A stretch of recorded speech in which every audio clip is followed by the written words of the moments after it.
We're doing Ophiopogon japonicus, which is otherwise known as mondo grass. The leaf arrangement is whorled. The leaf form is considered simple. The leaf margin entire. The plant type is considered a ground cover, as you can see. The habit is broadleaf and evergreen. It is grass-like. It requires lots of organic matter for success. It does not like to dry out. Pruning info, not applicable. Yeah, it really doesn't require much trimming. It's pretty good just how it is. The only trimming you may need to do is to contain the shape of the ground cover area that you want covered. Yeah. So edging. Yeah.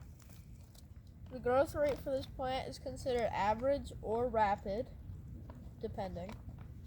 The exposure to light is considered partial, or shade is what it likes best.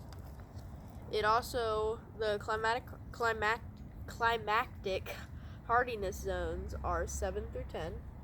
The landscaping uses are for edging, ground cover, erosion control, and container guard. The flowers are considered showy. The seasons are summer. The colors are usually lilac or white, and then both can happen low in the plant. The flower and the fruit tend to be low inside the vase of the foliage, whereas some of your liriopes bloom tall up above. With mondo grass, it tends to be low. So depending on the cultivar, you might have to look for it a little harder than you would expect. Yeah. So, and then the fruit is considered profuse. The type of fruit is it's berry-like. The color is blue. It's a crazy, unreal blue, like a Dr. Seuss blue. You guys need to look for it when in late summer or early fall. It is, so the size is... It's 1/4 of an inch or less, so it's small, it's petite. Very, very tiny. Let's see here. It is not edible at all. The leaf texture is considered fine. Notable cultivars are Nana, which is compact, 4 through 5 inches, or 4 to 5 inches. So that's very petite. This one is just listed as straight Ophiopogon japonicus, but Nana would not be much larger than this. And then Guko. Oh, this one is interesting to say. Gyoku Ryu, and I'm sure I'm butchering it. It's 1 to 2 inches tall, so that is ultra dwarf, and it can form a really dense carpet in your landscape. And then there is a different species out there, same genus, different species.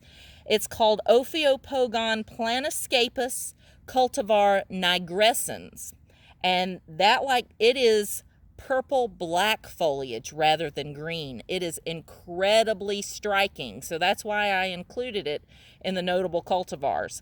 It tolerates full to partial sun, but it is a deep purple black foliage. It's unlike anything you've ever seen. So I'm handing it back to Reese. Not applicable. Pests and diseases are not applicable. It is not NC native. It is not U.S. native. It is not invasive, but it is salt tolerant. Some other information is it spreads by stolons. Stolons are those above ground stems.